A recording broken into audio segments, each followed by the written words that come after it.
انشاءاللہ ایک نیک ارادے سے اچھی سوچ سے آپ کے سامنے پیش ہوا ہوں. اللہ سے دعا فرماؤ اللہ مجھے حق سچ بیان کرنے کی توفیق عطا فرمائے. پہلی بات آپ اپنے دماغ میں یہ بٹھا لیں، معراج کہتے سیڑھی کو. سیڑھی سے انسان چڑھ کر بلندی حاصل کرتا ہے. سیڑھی پہ چڑھ کر انسان بلند و بالا ہوتا ہے.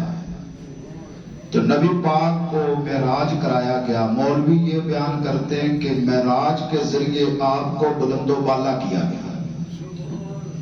لیکن یاد رکھیے کہ میرے نبی کا رتبہ تو پہلے ہی بلند ہے. حضور کی شان، حضور کا مقام، وَرَفَعْنَا لَكَ ذِكْرَكَ. جب نبی کی عظمت پہلے ہی چمک رہی ہے، اگر آپ آسمانوں پہ نہ بھی جاتے تو آپ کی شان میں کوئی فرق ہے؟ پھر مولوی کہتے ہیں کہ جناب آپ کو معراج کرایا گیا، رتبہ دیا گیا. میں ایک الگ سوچ رکھتا ہوں اور حقیقت پہ مبنی، یعنی کوئی میں اپنی ذاتی سوچ نہیں رکھتا، دلائل سے سوچ رکھتا ہوں کہ میرے نبی کا رتبہ تو پہلے ہی بلند ہے. معراج سیڑھی کو کہتے، سیڑھی پہ چڑھ کے انسان بلند ہوتا ہے، مقام حاصل کرتا ہے. جب میرا نبی پہلے ہی بلند و بالا ہے، اعلی شان کا مالک ہے، تو پھر آپ کو معراج کیوں کرایا گیا؟ قرآن کی اس آیت سے دوسری آیت ملائیں گے نا تو پھر بات واضح ہوگی. اصل میں رب کہتا ہے اِنَّا أَرْسَلْنَاكَ شَاهِدًا، اے پیغمبر تو میرا گواہ ہے. میں تجھے آسمان کا مشاہدہ کروانا چاہتا ہوں، سدرۃ المنتہا کا مشاہدہ کروانا چاہتا ہوں، عرش معلیٰ کا مشاہدہ کروانا چاہتا ہوں، رب کی بارگاہ کا مشاہدہ کروانا چاہتا ہوں. جہاں کلمیں چل رہی ہیں، جہاں نصیب لکھے جا رہے ہیں، اس جگہ کا بھی مشاہدہ کروانا چاہتا ہوں. جنت دکھانا چاہتا ہوں، جہنم دکھانا چاہتا ہوں. معراج شریف حقیقت میں میرے نبی کا معجزہ ہے، اور پیغمبر علیہ السلام کے 10,000 معجزات کتابوں میں بیان ہوئے. میرا نبی اشارہ کرے چاند تو ٹکڑے ہو جائے، یہ نبی کا معجزہ ہے. بچیوں کو زندہ کر غور کرنے والے، بچیوں کے لیے محبت اور شفقت بنے، یہ پیغمبر کا معجزہ ہے. آقا اپنا لعاب کڑوے کنویں میں ڈالے، کڑوا کنواں میٹھا ہو جائے، نبی کا معجزہ ہے. والضحیٰ کا پورا چہرہ نبی کا معجزہ ہے. صحابہ فرماتے ہیں کہ اگر آپ کو تعلیم اور نہ بھی دیتے، لوگ آتے پیغمبر کا چہرہ دیکھتے، کلمہ پڑھ کے مسلمان ہو جاتے ہیں. یہ نبی کا معجزہ ہے. ابن سیرین رحمہ اللہ تعالیٰ بہت بڑے ایک امام گزرے، انہوں نے اپنی کتاب کے اندر 198 نبی پاک کے معجزے بیان فرمائے. 10,000 معجزات میں سے 4 بڑے نبی کے معجزے، 4 سب سے بڑے معجزے. معراج بڑا معجزہ، یہ قرآن نبی کا بڑا معجزہ، پیغمبر کی ختم نبوت نبی کا بڑا معجزہ، پیغمبر کے صحابہ نبی کا معجزہ.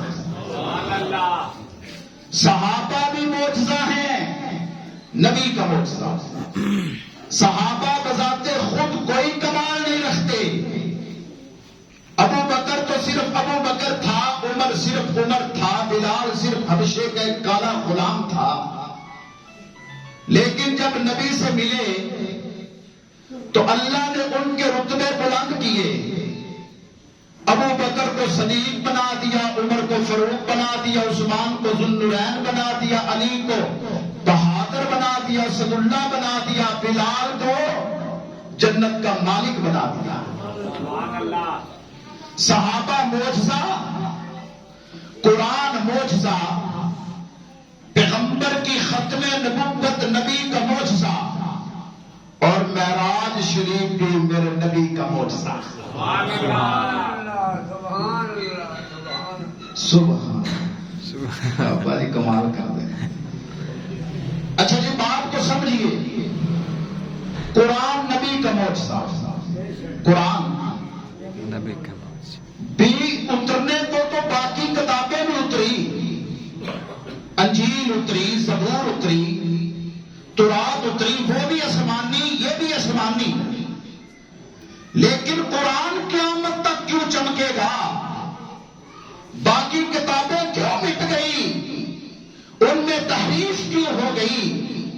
آج پوری دنیا کا عیسائی اپنی انجیل کو ماننے کے لیے تیار نہیں، یہودی زبور میں شک کر رہا ہے، عیسائی اپنی کتاب میں شک کر رہا ہے، حالانکہ وہ بھی آسمانی ہیں، یہ بھی آسمانی ہیں۔ اس قرآن کی چمک دھمک قیامت تک کیوں قائم دائم رہے گی؟ اس لیے کہ قرآن میرے نبی کا معجزہ ہے۔ مانتا ہوں یہ کلام اللہ ہے، اللہ کی کلام ہے، یہ ایک الگ موضوع ہے، لیکن قرآن نبی کا معجزہ ہے، اس لیے قیامت تک چمکتا رہے گا۔ اس میں شک کرنے والا کافر ہو جائے گا، لا ہے فرمایا اس میں شک ہے ہی نہیں، کوئی کرے گا تو کافر ہو جائے گا۔ دوستو آپ کہیں کہ بھی باقی کتابیں بھی اتری، قرآن بھی اترا، فرق کیا ہے؟ آپ غور فرمائیں۔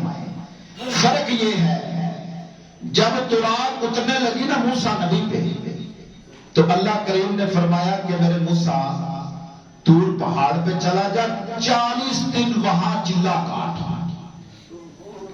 میں علم حاصل کرنے گھر سے نکلا، پیغمبر علم کے پیچھے گئے، نبی کتابوں کے پیچھے گئے، لیکن یہ قرآن خود میرے نبی کے پیچھے آیا۔ غور کریں، موسیٰ علیہ السلام کو کتاب لینے کے لیے طور پہاڑ کا پابند کیا گیا، فرمایا جاؤ طور پہاڑ پہ جا کے چلا کاٹو، تب کتاب ملے گی۔ موسیٰ تورات لینے کے لیے طور پہاڑ پہ چلے گئے، وہاں انتظار کرتے رہے، اللہ سے ہم کلام ہوتے رہے، 40 دن کا چلا کاٹا، تب جا کر اللہ نے تورات موسیٰ کو دی۔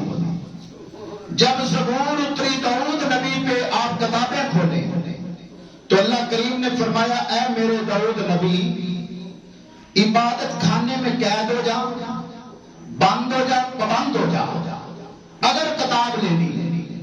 6 ماہ تک داؤد پیغمبر اپنی عبادت خانے کے اندر رہے، 6 ماہ، 6 مہینوں کے بعد اتنا بڑا چلا کاٹنے کے بعد اللہ نے زبور اپنے داؤد نبی کو دی۔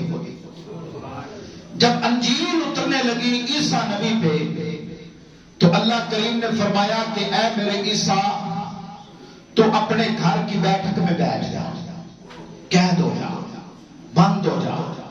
اگر کتاب لینا چاہتا ہے، عیسیٰ نبی کتاب لینے کے لیے پابند ہو گئے، داؤد نبی پابند ہوئے، موسیٰ نبی پابند ہوئے۔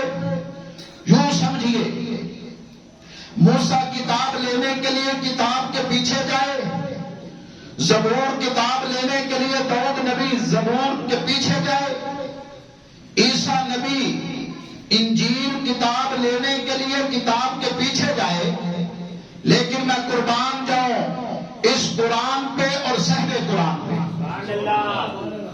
آپ پوری دنیا کی کتابیں پڑھ لیں، اللہ نے کہیں نہیں فرمایا کہ میرے پیغمبر تو فلاں گھر میں جا، فلاں بازار میں جا، فلاں پہاڑ پہ جا، فلاں جگہ جا، تب تجھے کتاب دوں گا۔ فرمایا نہیں میرے پیارے نبی، تو جہاں جائے گا میں قرآن کو وہاں بھیج دوں گا۔ تو بازار میں جا قرآن بازار میں آئے گا، تو خار میں جا قرآن